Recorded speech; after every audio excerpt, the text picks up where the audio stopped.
हंसे न बोले उन मनी चंचल मेलिया मारी, कहे कबीर भीतरी बिंध्या सतगुरु के हथियार। उन्मनी यानी शिष्य सांसारिक वातावरण से अनासक्त होकर उदासीन अवस्था में आ गया। मेलिया यानी नष्ट कर दिया, मारी यानी वश में करके या मार करके, और विंध्या यानी भेदन कर गया या प्रविष्ट कर गया, प्रविष्ट कर गया। हथियार यानी उपदेश रूपी हथियार।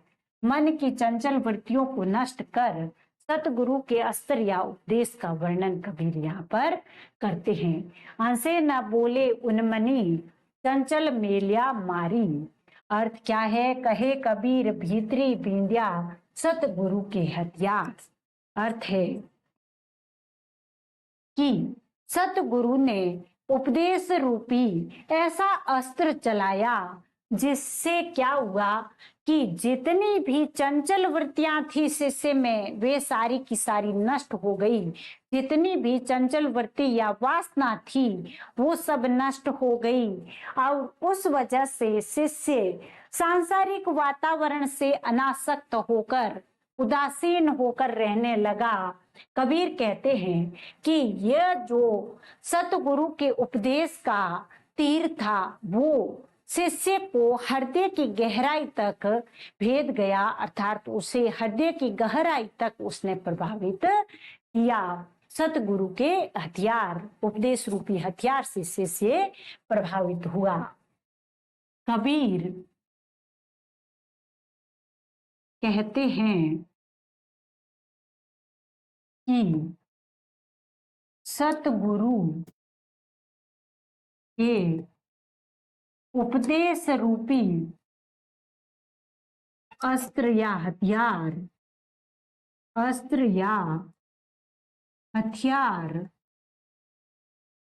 ने शिष्य के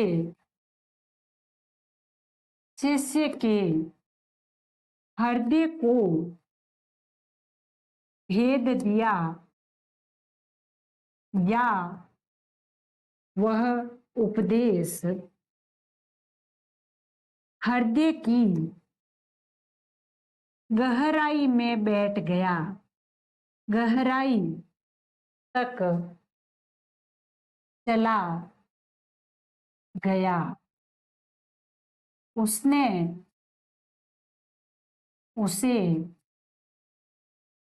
पूर्णतया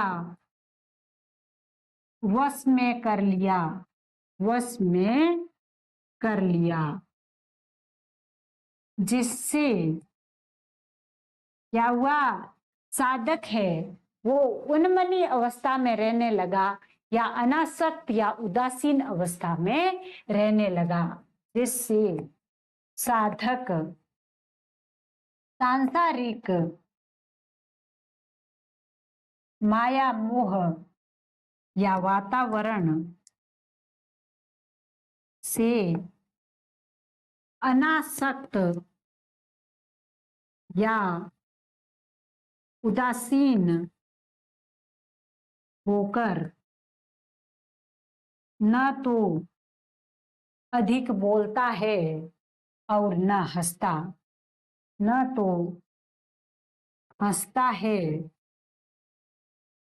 और न कुछ बोलता।